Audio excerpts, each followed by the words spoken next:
The Med City is a place that becomes the last hope for some patients around the world. And doctors tend to the medical needs, but we ask who's helping their spiritual needs, the patient's spiritual needs. And Chris Rapsky joins us with a special report tonight. Yeah, guys, serious illness is more than just pressure on your body. It's Absolutely. Pressure on the soul. And when you look death in the face, life is never the same. And as you'll see, parts of this story are pretty rough, but it's a story that might help you find some answers of your own. I don't think I can do any more of anything. My face is puffy and ugly. My eyes are bulging out. I've got hair on my face. I can't see my regular shape of who I used to be. I just want to find out. I just want to find the girl that I used to be, and I want her back.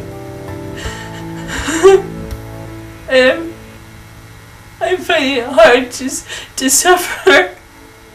To suffer, especially in a place like Rochester, Minnesota, where miracles do happen. And I'm afraid that it's going to go on and that it's not going to get better. Cindy Finch was dying of cancer, a tumor in her chest the size of a brick.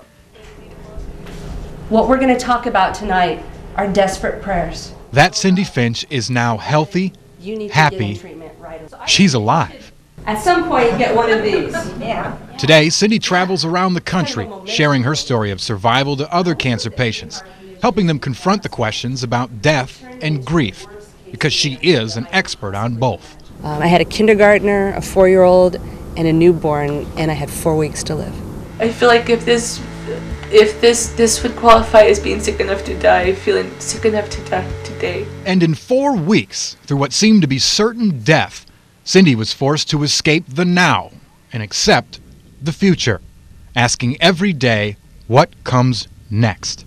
As I went into the sewer of cancer treatments, that's the only way I can explain it.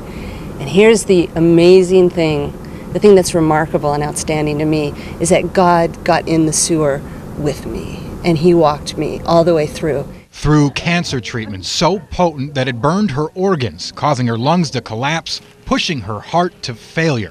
It's like the curtains pulled back and you get to glimpse through this door into eternity, and you say, is this what's going to be true of me? She says she felt the hands of God in the surgeons like a conductor to a symphony, removing the tumor, giving her back life. Some of you need to do this with God. Tonight, this is your symbol.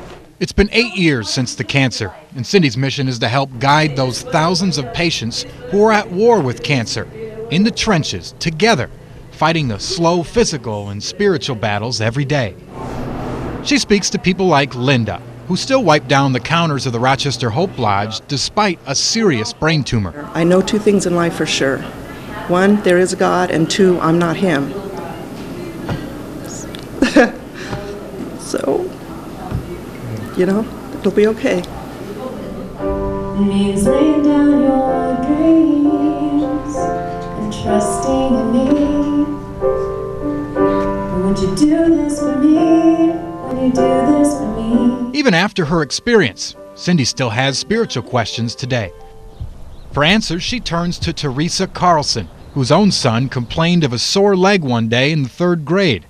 Turned out to be a life-threatening bone cancer. Is God going to take my son?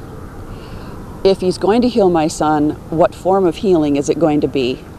That was the biggest difficulty I had in the first few months of the experience. After 22 hospital visits and 17 blood transfusions, Teresa's son has now grown into a healthy young man. Teresa, a licensed minister, conducts support groups now for families of kids with cancer. She's seen the power and the destruction of the Spirit. If they go in it with no faith, they're solidified in lack of faith. If they go in it with little faith, it can go either way. They can just turn their back, or they can decide, I need something greater than me. If they go in with great faith, I see them just get solid.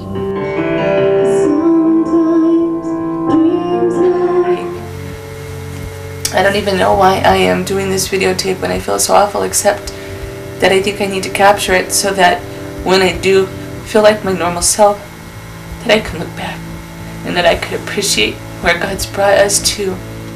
And say, you got this, God, and whatever is going to become of me, It's because you do it. We said it was going to be a little bit rough, but Cindy taped herself at the pinnacle of her cancer saying those things, not knowing if she would survive or not. Now she shows that to people during her speeches, and it gives them perspective, but moreover, hope. And Cindy's story helps comfort those facing death, but I think it shows people how to live. Absolutely. And when we go through challenges, you know, we have that choice to grow, and clearly her story is that situation. You got it. And tomorrow we're going to